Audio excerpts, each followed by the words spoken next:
me know when you want the video to play. I think the video is Yes, ready. sir, I will do that. Okay. Before the video, there is something really important I needed to share. Thank you, people. Thank you for taking the time. There's no point speaking if there's no one listening, so I appreciate the opportunity. I know we've been blessed. I listened briefly yesterday, and I know that God is doing a new thing in our lives.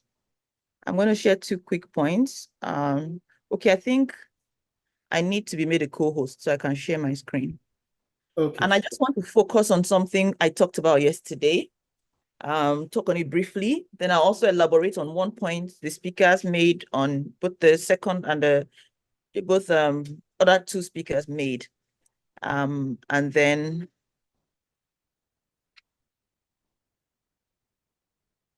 see what the Holy Spirit has for us. Can we see my screen? Just a thumbs up. Absolutely. Very much, man. Very much. Awesome. Yes, we can. Yes, we can. Thank you. So let's get into it, people. So yes, on Friday, I talked about mastery, and we talked a lot about the life of Mozart. Mastery is what grants you competence. When you're a master at something, you're competent at it. And I just want to share that because many times we teach principles and we don't tell people how or the process is to get there. By God's mercy, one of my gifts is to help change people's minds, change people's way of thinking, like a real transformation, not just give you good ideas you can run with, but give you a different perspective, see something from an angle you never saw that can help you practically, what's the word? Practically apply the principles that you already know. So I want to talk to us a little bit about competence, because once you gain mastery, what happens? You become competent. There are 4 levels of competence. Everybody goes through this level. The first level, if you're looking down to the right, is unconscious incompetence. This is the lowest of the low, the worst part. People who do not know, but they don't know they don't know. You are gloriously unaware of what you don't know. And so these ones have started no journey at all. For them, they are going about with life, nothing spoiled. Oh, boss, what's happening? What are you doing today? Nothing. I just hang around. So they don't know, but they don't even know they don't know. They don't know what is missing in their lives. So they're unconsciously incompetent. Some of these are the most carefree people you see in life. They just wake up in the morning, bros, what are you doing today? If you like, say, I'll reach Zaria. Make I come. They're ready to go with you. Their life looks so easy. Because they don't know. They have no idea what it is to establish success, deep-rooted success, and they don't know they don't know. They don't even know it's a possibility. And then there are those who graduate from unconscious incompetence to the second position. It's called conscious incompetence. And if you have taken this journey to a place where you are now aware that, wow, there's so much possible in life. There's so much possibility. How on earth can I prepare myself to take advantage of this possibility? I want to say congratulations. Because you're incompetent, no doubt, but at least you are conscious of it. So that consciousness alone is a journey that can take people a decade. It takes some people 10 days. It can take some people 1 minute. As I'm talking now, it can click for some people and they're like, wow. So there's more. This conference is enough for that journey to happen for some people. This is a stage of conscious incompetence. I know I need something. I know there's more to life. There's more possibility, but I don't know what to do. I don't know how to get there. I trust God that by the end of this session today, you learn a couple of things you can do to get there. Then there's a third level, conscious competence. You know there's more to life. You know you need to do something to get there. You know what to do. You know how to do it. You are conscious, you're living a full life, and you are competent. So you can do a good job. If they ask you to do an MC position like our MCs did in the past 2 days, you are great at it. You know how to carry people along. If they say you should be an accountant, you've studied for it. This is conscious competence. And this is a great place to be, because when you're here, you can make income. There's so much that can happen to you. Great to be consciously competent. But there's another phase that many in life never get to. That's the space where in his book about purpose, Miles Monroe talked about so many things being going into the grave, right? So much potential. This is unconscious competence. This is what I call the alpha mode. It's a stage you get to where you don't have to try to be competent. It becomes second nature. If you sweat, you're bleeding, you're sweating competence. If you bleed, you're bleeding competence.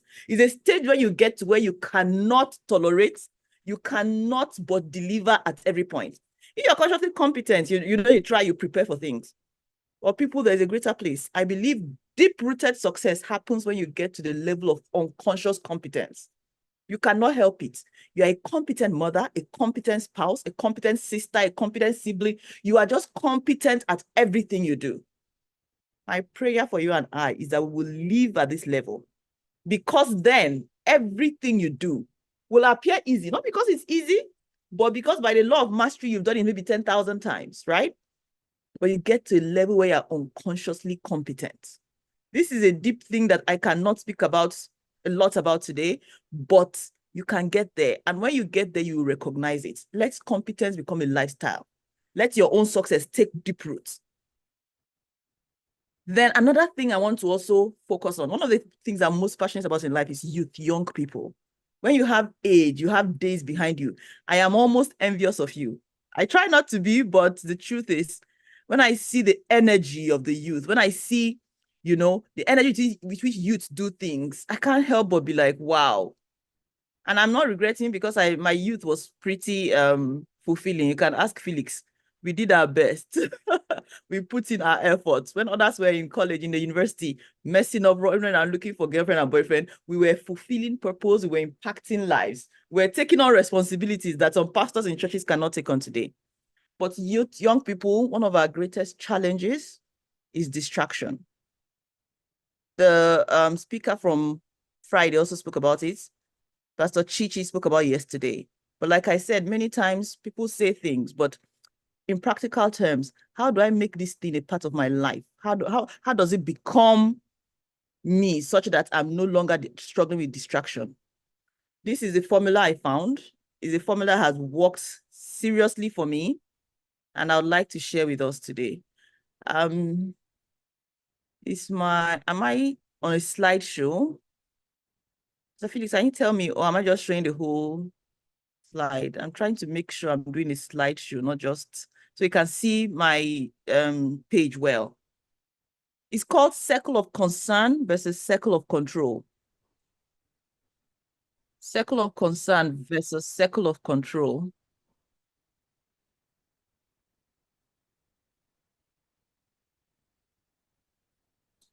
Can you hear Okay. me? Go ahead. No, I didn't hear you before. Can you hear me now? Yes.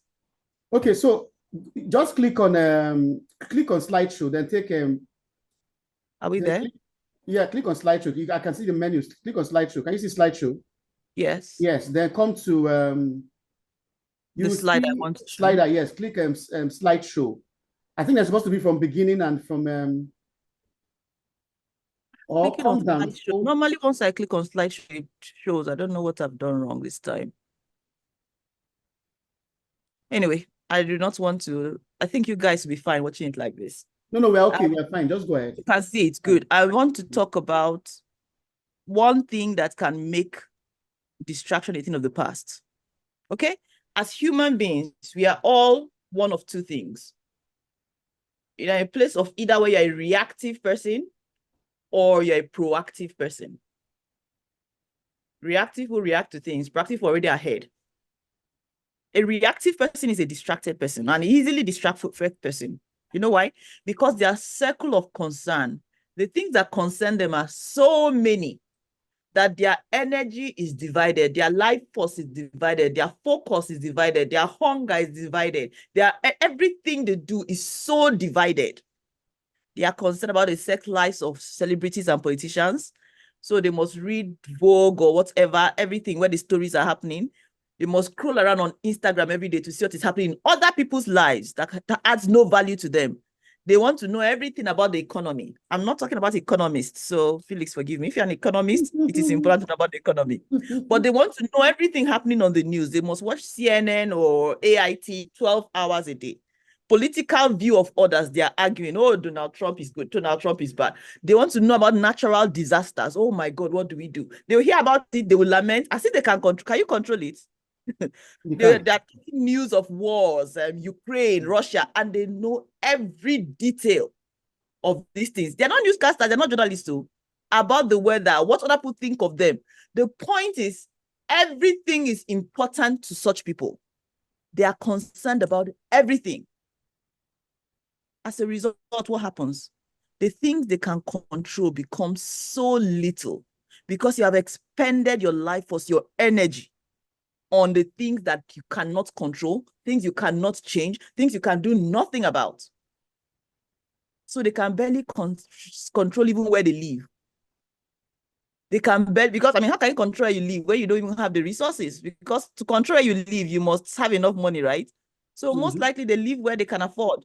They can barely control where they work because so much energy has gone into these other things. They are unable to determine, to gain new skills, to gain mastery enough to determine work, to change work they don't like. They're unable to control even what they read. They can't control what they buy because you can only buy what you have resources for. The only way to gain focus, to gain mastery of your life, is to make sure, let's move on to the second circle. Your circle of concern is so tiny. Do you see the second circle? See the darker? It is the things you focus on, the things you pour energy into are so limited. And one of the people that suffer from this kind of thing, as even for us multi-talented people, which I'm one of them, is people that are multi-talented. They want to put their hands into it. So you are so broken down in everything that you're doing good, though. You're not really saying you're not doing well. But the truth of the matter is that your concerns are so many. You do not have enough control, enough power over what you can. What you can control becomes little. But for people who have a large circle of control, it is because their circle of concern has literally disappeared. So they're able to control their attitude. They can control their enthusiasm. You can choose to be excited. I cannot tell you how tired I am right now. My level of tiredness, I cannot even put it. Yesterday at the event we went at the place, my son went to a college visit, a campus visit. So went to watch football at University of Cincinnati. I fell down and fainted. I was so out of energy. Like I just felt, I didn't even know how, when people say faint, I never understood what it was. I was just on the ground. I just climbed the flight of stairs to go and get something for him to eat because the recruits had to stay in a particular place. Like physically out, but I'm still energetic about life. I choose what I can be enthusiastic about because this is my circle of control, right? So I choose my enthusiasm, I choose my attitude I have towards things. They can control what business to start. Why? Because they have enough knowledge, they have skills, they have probably controlled where they put their money, so they have something to start the business, right? They can control the places they travel to. They can control where they work, what they can read, what they can buy, where they can live, what skills to learn, what leadership positions to hold. I say this and I say to Christians a lot. A lot of you can't even be available to serve in churches or places where you're needed because your work, especially if you're in the developed world, your work controls your world. You can't take on any leadership position. Our church here, so many people go like, oh, I will come, I would have come, but Pastor, I cannot do Friday program. Pastor, they can't do so many things. Do they have the passion? Yeah. But their circle of control is so small. They are not available for service. Articles, they read, books they write. I was telling someone, I said to be a writer is hard work. My mom always tells me, my mom is a lecturer, but she still tells me, she said, why have you chosen to write? It takes so much out of you. How much income comes? I said, because I'm able to, because I have the knowledge, but also because the way I read a lot. So I believe people should also read a lot. So people, the only way to be focused, the only way to control your focus, not just by telling you, is the fact that you must practically shrink your circle of concern. Many times when you shrink your personal circle of concern, people even think you are callous. People will think, she's so maybe full of herself. She's not caring enough. It is not. I care about what I can control. If I cannot control it, if you choose to go and do something that, like, there's a group I'm involved with, a church, hopefully, I hope nobody from the church is there, but I need to share this. There are many things they decide to do so much that some of the things I'm like, this thing will not be much of a blessing to people, but to make church excited to do it. There are things they do, and I just turn my back. I'm not involved, zero. And there are things they do, I am at the forefront. When I believe that thing will work, when I believe it will impact people, I am fully there. Some people find me confusing sometimes, but I jealously guard my attention, jealously guard my availability of time. I jealously guard everything so that I can move it towards my circle of control. That way, the little impact or the few things I focus on, what happens? It enlarges. And not only is it very impactful, but it gives me more control over more things. So if you've ever been told, focus, and you struggle with it, the one thing that will really help you, people say, focus on your focus. The one thing that will really help you, that I'm telling you now, shrink the life out of your circle of concern and see how empowered, energetic you will become, and see how much more opportunities and possibilities will be open to you. I'm going to draw it to a close here, and then I want us to do something a little practical and to launch us into that practicality. Uncle Felix, please, will you share that video? Okay. Thank you.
All right.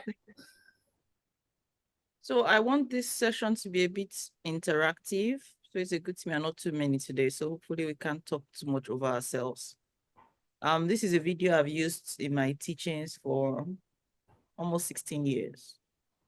And it never ceases to amaze me, the value I get out of this video.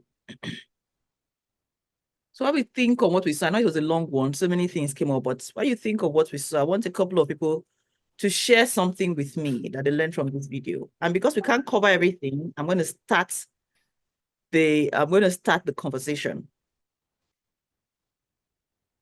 Are there challenges in the times we live in? Yes. No argument. Have things become harder? No argument. It is a fact. The cost of things, my mom was telling me, she said, Fijeh, if you know the cost of pepper in Nigeria, and I was just having a good laugh because I saw something on Instagram and I was telling her, I said, once I land, Mom, there's something I want. They're selling it in Guarimpa. It was like a platter of food and there was so many things, but they said the platter of food was 100,000 naira. And I was like, what? How can one platter of food be 100? But so my mom was like, don't complain, no. Things have become so much more expensive. So yes, things are much expensive. Did our income increase because things become more expensive? No, not proportionately. Did anything change? No, the only thing that is constant is life seems to be harder. And when things like this happen, as a turning points, you have, like the video said, 4 options. You can turn and ask for help, which many people are doing these days. Brother, I'm soliciting help. And there's nothing wrong with soliciting help, nothing wrong with asking for help or money. My question is, what did you do with the help you were offered? If you're looking for money to start something, it's understandable. And when it comes to money to start something, especially if it has to do with life and livelihood, right? Nothing really is too small. I have a friend, many people, if you're on Instagram, you may know her. There's a time she was all over Instagram. Ijoma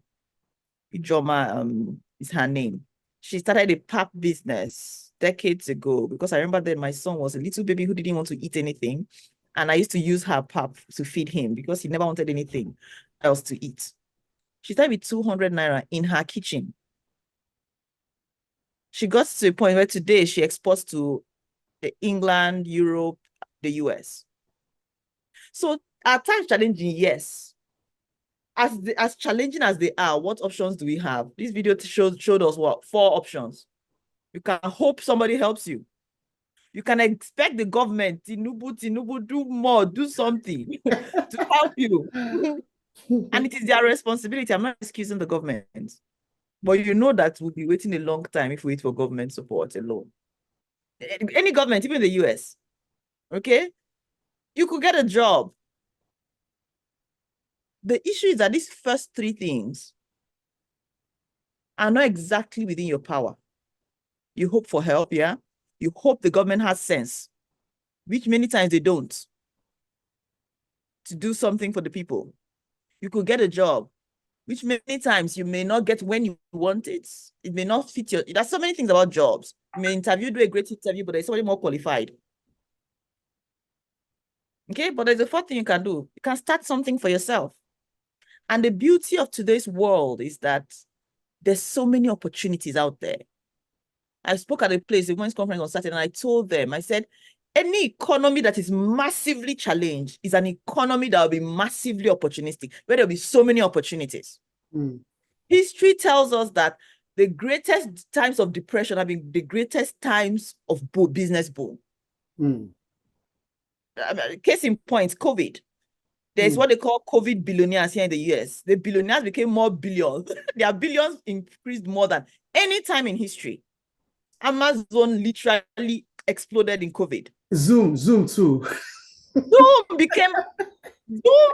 If you had Zoom shares before COVID, no. They made massive, they made billions. Yes. And do you know the simple reason? The reason is that when people are most challenged, right? I talked on Friday about the response to fear. It's either fight, flight, or freeze, right? Yeah. So everybody becomes scared and they want to. So you can either close shop at that time, or because fear has increased, your customers are looking for more help. People that need counseling are looking for more. People that need mental counseling, everybody needs more. So you can choose to close shop. Or you can choose to be the one that stands and you are there for the people that need help. So it is not a time. The greatest, I think one of the things I shared on Saturday, the first picture I shared on that Saturday with the women was this. I said the greatest times of challenges are the greatest times of opportunities. And I'm not saying it will be easy, but only the strong will survive. The school we went to, University of Cincinnati, that's their motto. They say the strong will survive. So that's why we need to be strong. That's why we need to be prepared. You have a fourth thing, start something for yourself. Will it be easy? Do I have enough time in these 45 minutes to give you the step-by-step? No. But what I know is this. There is no determined person. Nobody has set their heart on a journey that will not find answers. That's why the Chinese, not Japanese, have an adage. When the student is ready, the master will be there. In essence, the master has already been there. He's just waiting for the student.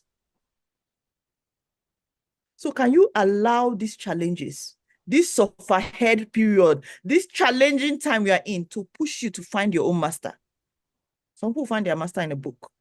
Some people find a master on social. So there are different ways you can connect with the person that can be responsible for that, or that will just lead you, direct you, give you an idea.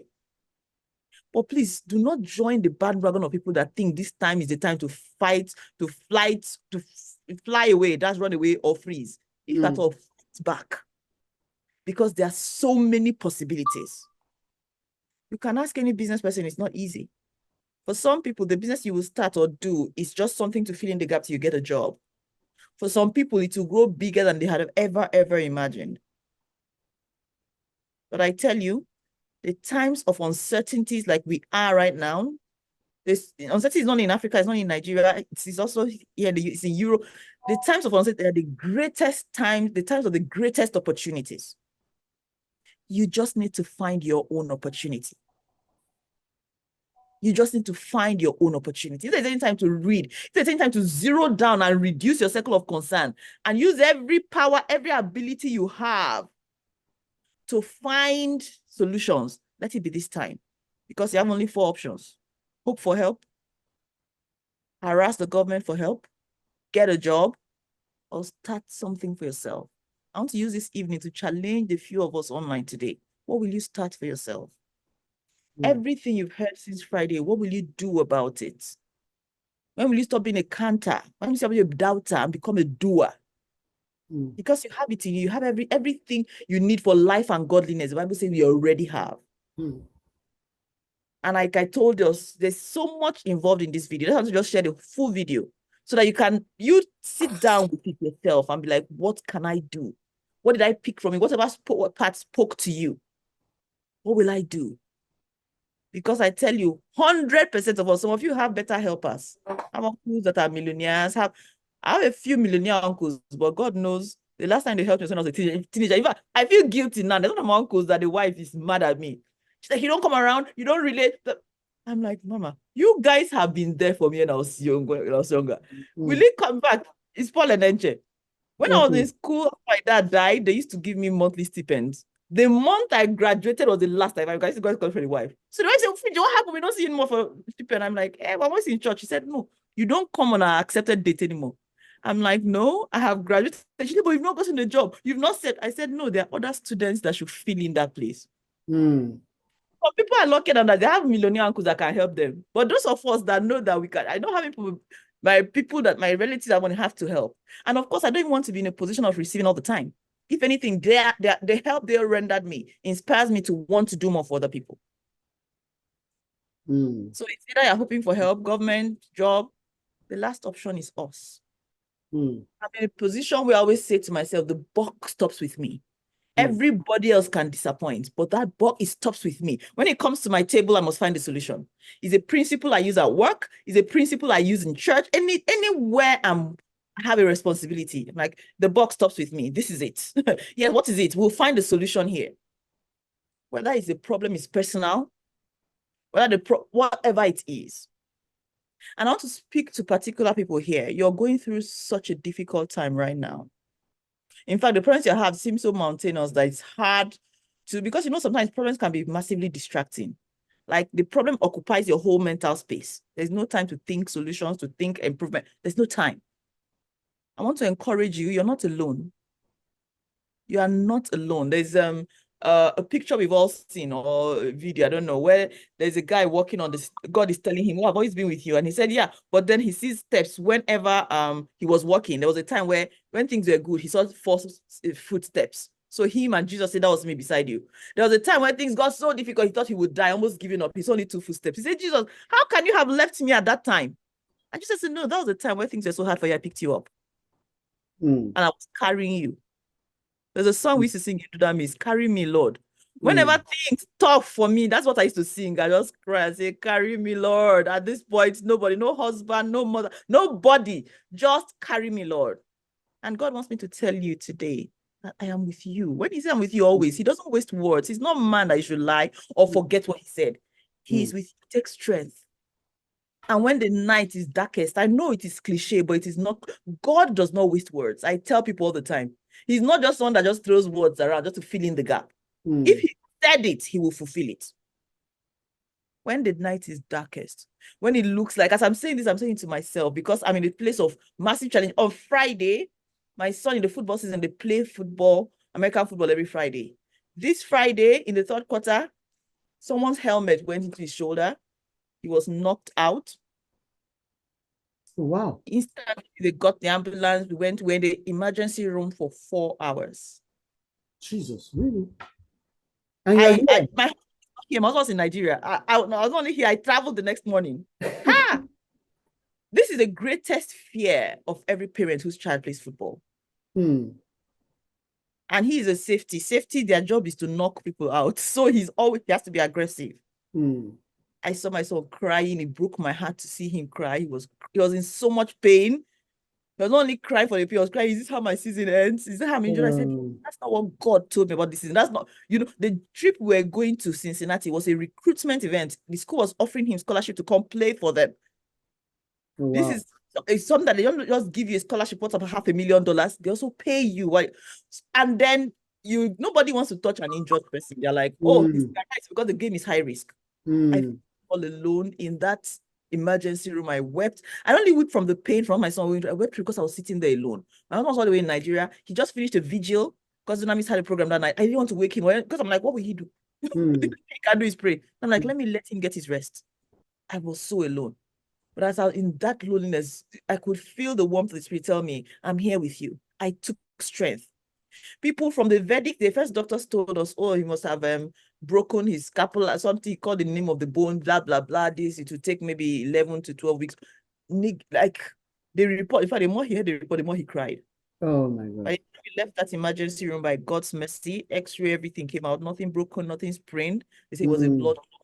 Oh, who told you guys it was broken? I said, "Oh, the initial." And it wasn't a mistake. It was the intervention. It was the finger of God that touched him. And I told my son, I said, "Do you see why I tell you that you cannot take this journey without God?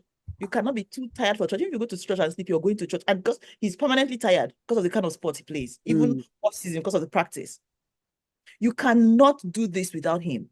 Because I told him, I said, if he's not God now. In fact, the reason why we are late today is because when we got back from Cincinnati about 12, we went straight to church. Thanksgiving service. He was like, "Mommy," I said, "I'm not dressed." He said, "I'm not ready." I said, "No, but we must go to church, kneel down and thank God." Because we got home at about 2 a.m., went to sleep at 3 a.m. By 6 a.m., I woke up. I said, "How do you feel? You feel good enough to travel?" I said, "Mommy, let's go." We went. He took his hand out of the sling. They put perfectly done. Our recruitment went perfectly because I have a Father in heaven. Tell me, how intelligent, how smart could I have been to accomplish that? So let this be your witness. You're not alone. You're never alone. When he says, "I will never leave you, I'll never forsake you," he means every single word of it. Every single word. Sorry, this has turned into a church service. But I'm telling you, it's always appreciated, of course. Please go ahead. Yes, this God is faithful. So please don't let fear limit you. Start something for yourself. Start a skill. If you don't find work, can you volunteer with someone? What can I do for you? Do you need a PA? Is there something you want to learn? There's a young girl now, younger than me, but she calls me mama, even though she has a little baby. in church, there's a business I've been thinking of starting. She started that, she's succeeding at it. I told her, I said, I'm going to come and learn. She'd be like, no, ma. I said, stop this unnecessary humility. I'm going to come and listen to how you started and did it. Because I've been thinking of it, but I never did it. And here you are. You started, you just finished a PhD and decide to start it. So look for something you can learn. So look at something you can catch up on. Bigger, higher, I don't care. Look for something you can learn from. But by all means and at all costs, start something. To start something new. If you need to learn a skill, do it. Whatever it is, find a way. And you are in such a group that I don't know if you know how much of a blessing you are to belong in this group. Because your global leader is someone that is his skills personified. Himself failed to define him, just define him as skills. So you are privileged, you have a privilege as so many. I was telling him, I was like, I need to connect my younger brother to you. I need to connect my younger brother. Because you cannot be in a place like this. You cannot be inside the sea and be. No, you can be in the sea and be thirsty. But you cannot be inside water and then you're dry. Is it possible? Of course not. This group you are in here, leadership by design, it is water. God forbid you cannot be dry. You cannot be dry. You cannot be idealist. You cannot be hopeless because you are in the midst of the right people. I'm sure every single speaker today talked about relationships and community and the kind of people you hang around. That is showing you how important it is. Make the most of it. Maximize it.